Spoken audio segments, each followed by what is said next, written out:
وبما أني قادري أقول أدرك عبدك جيلاني أدرك عبدك جيلاني.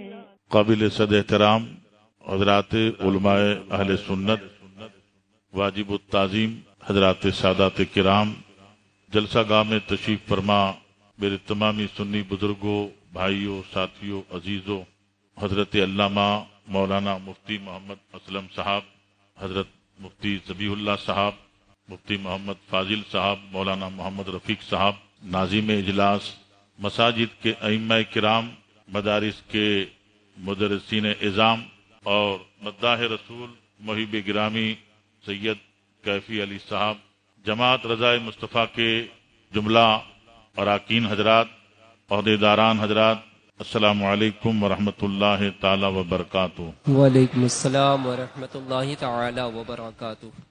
الى اشرف الانبیاء والمرسلین وآلہ واصحابہ اجمعین. اقرأوا الفاتحہ.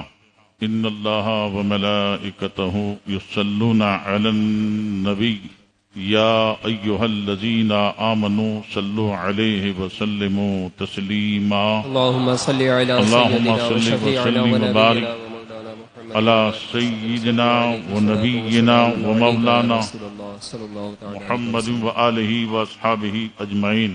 صلاۃ و سلام علیک یا سیدی یا حبیبی یا رسول اللہ صلی اللہ تعالی علیہ وعلی آلک واصحابک یا نبی اللہ. وافوض امری الی اللہ ان اللہ بصیر بالعباد برحمتک یا ارحم الراحمین. الحمد للہ نحمدہ ونصلی ونسلم علی رسولہ الکریم وآلہ واصحابہ اجمعین. اما بعد، قال اللہ تبارک وتعالی فی القرآن المجید والفرقان الحمید. اعوذ باللہ من الشیطان الرجیم. بسم اللہ الرحمن الرحیم. اذ یقول لصاحبہ لا تحزن ان اللہ معنا. آمنت باللہ صدق اللہ مولانا العظیم وبلغنا رسولہ النبی الامین الکریم رؤوف الرحیم ونحن على ما قال ربنا لمن الشاہدین والشاکرین والحمد للہ رب العالمین. حضرات، آج کا یہ اجلاس بنگلور کی سرزمین پر اپنی نوعیت کا ایک ممتاز اجلاس ہے. جماعت رضائے مصطفیٰ کے زیر اہتمام منعقد شدہ اس اجلاس میں ہمارے اور آپ کے کرناٹک کے نہایت ہی محترم مکرم مہمان شہزادہ حضور سرکار تاج الشریعہ حضرت علامہ مولانا مفتی محمد اسجد رضا صاحب قبلہ المعروف حضور قائد ملت دامہ فیضہ جلوہ بار ہونے والے ہیں انشاءاللہ. سبحان اللہ. اور ہمیں حضرت کا خطاب بیان، آپ کی نصیحت اور آپ کے ارشاد و فرامین سے محظوظ ہونا ہے، مستفید ہونا ہے انشاءاللہ تعالی. ابھی بریلی شریف سے ہمارے اور آپ کے درمیان جلوہ افروز مداح رسول علی جناب سید محمد کیفی علی صاحب قبلہ قادری برکاتی رضوی نوری، انہوں نے اپنی پیاری میٹھی آواز میں نعت و منقبت سنا کر کے آپ کو، ہم کو، سب کو خوب خوب فیوز و برکات سے سرفراز کیا. حضرات، میں بھی دراصل آج کے جلسے میں حضور قائد ملت دامہ فیوزہ سے شرف ملاقات کی غرض سے حاضر آیا ہوں، اور جماعت رضائے مصطفیٰ کی طرف سے ذرہ نوازی ان حضرات نے اس مبارک موقع پر ناچیز کو مدعو کیا. میری خوش نصیبی ہے کہ اس بابرکت جلسے میں الحمدللہ شرکت کا مجھے بھی موقع ملا. کچھ کہنے کے لیے ناچیز کو حکم دیا ہے اور میں دست بستہ آپ کی خدمت میں حاضر ہوا ہوں. خطبہ مسنونہ کے بعد قرآن مقدسہ کی مشہور آیت پاک آپ کے سامنے تلاوت کرنے کا شرف حاصل کیا ہے۔ یہ مبارک مہینہ ماہ جمادی الاخری سینکڑوں اکابرین بزرگان دین، علماء، محققین، مدققین، اولیاء، اغواث، ابدال کی ولادت بھی ہوئی ہے اس مبارک مہینے میں، اور ان کا وصال بھی ہوا ہے۔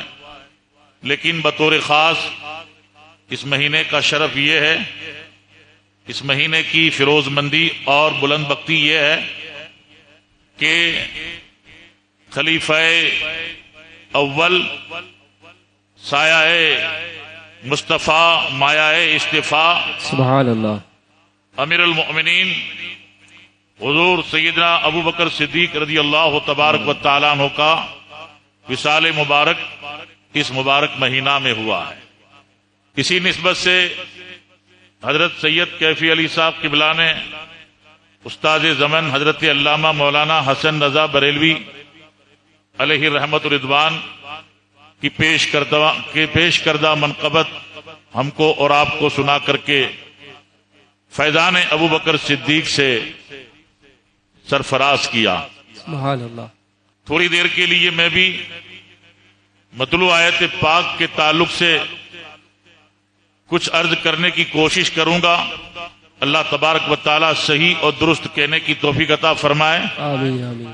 اور اعلی حضرت امام اہل سنت مجدد اعظم دین و ملت علیہ رحمت و رضوان نے نعت پاک میں حضرت سیدنا ابو بکر صدیق رضی اللہ تبارک و تعالیٰ عنہ کی جان نثاری اور جان نچاور کرنے کے پاکیزہ واقعہ کو نہایت ہی دلکش طریقے سے اپنے کلام میں بیان فرمایا ہے۔ فرماتے ہیں کہ صدیق بلکہ غار میں جاں ان پہ دے چکے، صدیق بلکہ غار میں جاں ان پہ دے چکے، اللہ اللہ، اور حفظ جاں تو جانے فروز غرر کی ہے۔ اللہ اکبر۔ الحمدللہ یہ ہماری اور آپ کی خوش نصیبی ہے کہ اس دور میں، اس زمانہ میں طرح طرح کے فتنے سر اٹھاتے ہیں، اور ماڈرن ٹیکنالوجی اور جدید ذرائع ابلاغ سوشل میڈیا کے ذریعہ سے جہاں بہت ساری باتیں مفید ہیں، اچھی ہیں، وہیں اس کا استعمال بد عقیدگی پھیلانے میں، سنیت کے خلاف تحریک چلانے میں، اور ہماری متوارث جو ہمارے اسلاف کا سرمایہ ہے، ہمارا عقیدہ، ہمارا تسلط اور ہمارا پاکیزہ مذہب، ہمارا پاکیزہ مسلک،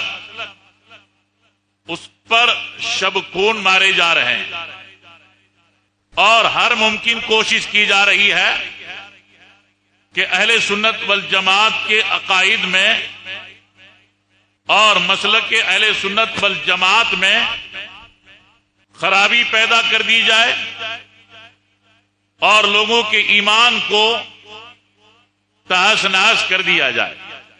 بڑے بڑے اسکالر، نامی گرامی مفکر جو سوشل میڈیا میں آتے ہیں، ٹی وی پر آتے ہیں اور گھنٹوں تک اپنا بیان دیتے ہیں، ان میں الحمدللہ اہل سنت والجماعت کا دفاع کرنے والے بھی ہیں۔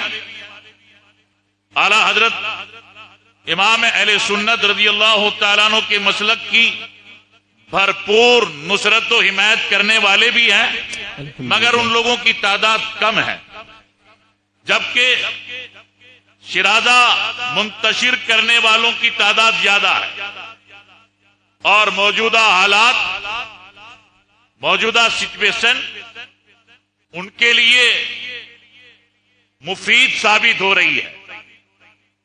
حضرت ابو بکر صدیق رضی اللہ تعالیٰ عنہ پر کامنٹ کیا جا رہا ہے، سنی کہلانے والے اپنے آپ کو سنی منوانے والے باغ فیدق کا واقعہ لوگوں کے سامنے بیان کر کے حضرت صدیق اکبر رضی اللہ تعالیٰ عنہ کی شخصیت کو مجروح کرنے کی کوشش کر رہے ہیں. اللہ اکبر. کبھی حضرت فاروق اعظم رضی اللہ تعالیٰ عنہ کے اخلاص اور ان کی للہیت پر کیچڑ اچھالنے کی کوشش کی جا رہی ہے. کہیں حضرت امیر معاویہ رضی اللہ تعالیٰ عنہ کے خلاف ایک محاذ آرائی کر کے جت بنا کر کے لوگوں کو گمراہ کرنے کی کوشش کی جا رہی ہے. اور مولائے کائنات سیدنا علی مرتضیٰ کرم اللہ تعالی وجہ الکریم کی محبت کا سہارا لے کر، امامین کریمین کی محبت کا سہارا لے کر، اہل بیت پاک کی الفت کا نعرہ لگا کر کے صحابہ کرام کی شخصیتوں کو زد پہ لایا جا رہا ہے. اس لیے اس دور میں، اس زمانہ میں اہل سنت والجماعت کہلانے والے، مثلا میں نام لوں گا پروفیسر طاہر منہاجی کا، جو اپنی قوت گویائی اور اپنی کثرت مطالعہ اور چرب لسانی سے عوام اہل سنت کے سامنے تو اتنا عمدہ بیان دیتے ہیں کہ اچھے خاصے لوگ گرویدہ ہو جاتے ہیں. اور جب ہمارے علماء اس کے خلاف کچھ بولتے ہیں تو لوگ علماء سے ناراضگی کا اظہار کرتے ہیں، کہتے ہیں مولانا کیا بات کر رہے ہو، وہ تو سنیت ہی کو بیان کرتا ہے، وہ تو اہل سنت والجماعت کا مذہب بیان کرتا ہے.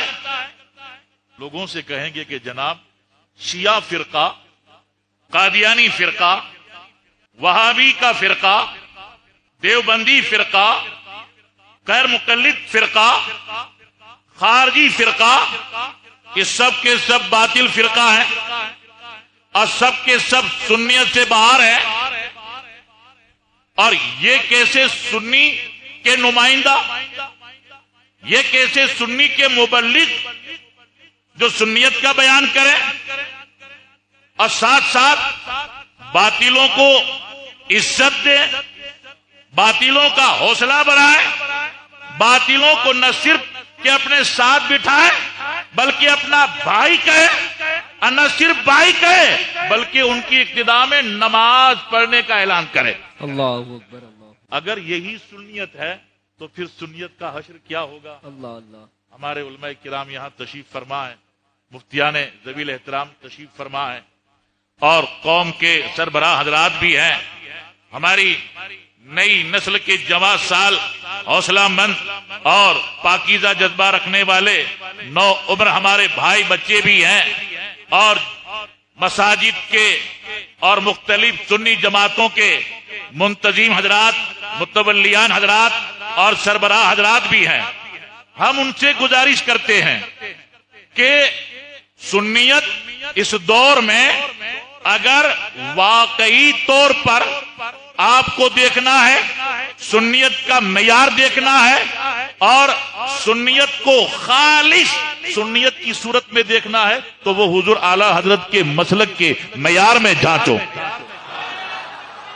حضور اعلیٰ حضرت رضی اللہ تبارک و تعالیٰ عنہ نے جو ہمارے سامنے مسلک رکھا، جو ہمارے سامنے مذہب رکھا، ہمارے سامنے فکر رکھی، ہمارے سامنے صحابہ کرام کی محبت کا مقام رکھا، ہمارے سامنے خلفائے کرام کی عظمت کا مقام رکھا، ہمارے سامنے اہل بیت پاک کی محبت و عقیدت کا مقام رکھا.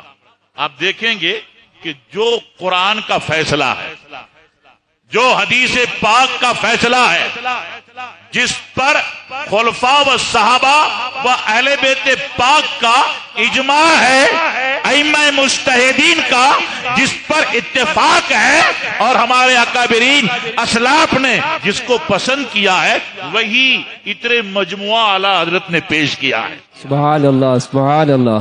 اب کچھ لوگ اس طرح کی گفتگو کرنے والوں کو اگر ہمارے علماء اس طرح کی بات کرتے ہیں، خالص سنیت پیش کرتے ہیں، سنیت کا تسلط پیش کرتے ہیں تو کچھ لوگ ناراض ہو جاتے ہیں کہ سختی نہ کریں. تھوڑی دیر میں آپ سے دست بست عرض کروں گا. علماء کرام جلوہ بار ہیں, مفتیان کرام جلوہ بار ہیں. کہیں میری اصلاح کی ضرورت ہوگی تو یہ انشاءاللہ میری اصلاح فرمائیں گے. اور میں ایک ادنا سا طالب علم ہوں. میں بس سرکار تاج الشریعہ رحمت اللہ تعالی علیہ کا کرم ہے, ذرہ نوازی ہے.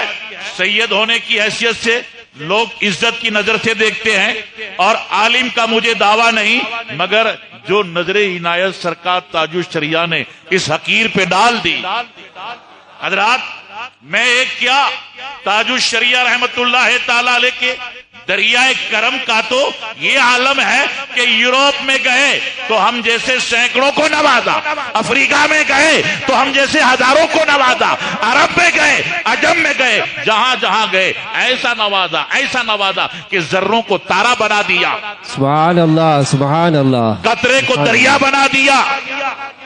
اور جو پڑھنے لکھنے کے لائق نہیں تھا اسے ایسا ذوق وصول تعلیم دیا کہ وہ سرکار تاج الشریعہ کی دعاؤں سے پڑھ لکھ کر کے الحمدللہ نہ صرف یہ کہ وہ عالم ہوا, وہ مسلک کے اہل سنت کا محافظ ہو گیا. سبحان اللہ سبحان اللہ. واہ. حدیث پاک ہے, مشکات شریف کی حدیث ہے, اور دوسری کتابوں میں بھی اس کو روایت کیا گیا ہے. ان عمر رضی اللہ تعالی عنہ ذکر عنده ابو بکر رضی اللہ تعالی عنہ. مشکات شریف کی حدیث ہے کہ امیر المؤمنین حضرت فاروق اعظم رضی اللہ تعالی عنہ جلوہ بار ہیں, اور صحابہ کرام تابعین اعظام اس مجلس پاک میں موجود ہیں, اور اس مبارک مجلس میں امیر المؤمنین ابو بکر صدیق رضی اللہ تعالیٰ عنہ کا ذکر خیر ہوا, جس ذکر کو سن کر کے فاروق اعظم رضی اللہ تعالیٰ عنہ کی آنکھیں بھر آئی.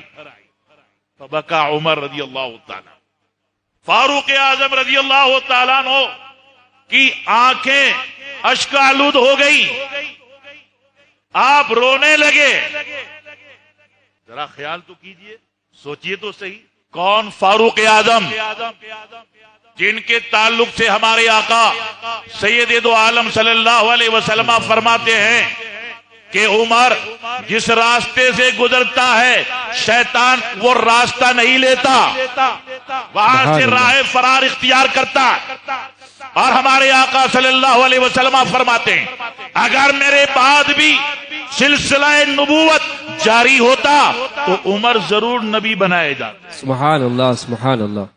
اور بھی بہت سی فضیلت والی حدیثیں ہیں, اللہ اکبر, مگر جس میں اخلاص ہوتا ہے, دین داری ہوتی ہے, اپنے دین و ایمان کی فکر ہوتی ہے, دوسروں کے دین و ایمان کی فکر ہوتی ہے, وہ اللہ تعالی کے خوف سے لرزاں و ترساں رہتا ہے, وہ اللہ تعالی کی خشیت سے کانپتا رہتا ہے, اور اسے اللہ تبارک و تعالیٰ کے خوف سے اپنی آخرت کی فکر برابر لگی رہتی ہے.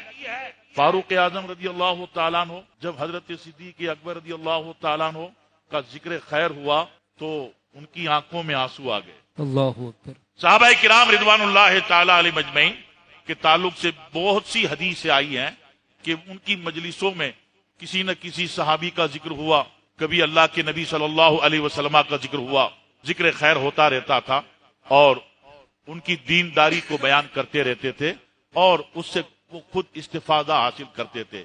اور ہمارے لیے انہوں نے ایک بہترین مثال چھوڑ دی اور دلیل چھوڑ دی, پاکیزہ راستہ چھوڑا. فاروق اعظم رضی اللہ تعالیٰ عنہ رونے لگے, نہ صرف یہ کہ وہ روئے بلکہ کیا کہتے ہیں, ودیت تو میں تمنا کرتا ہوں, میں چاہتا ہوں, ان عملی کلہ کہ میرا سارا عمل, میری ساری نیکیاں ابو بکر صدیق رضی اللہ تعالیٰ عنہ کی 2 نیکیوں کے برابر ہو جائے. ایک نیکی رات والی اور ایک نیکی دن والی. فرماتے ہیں یوم واحد من ایام ہی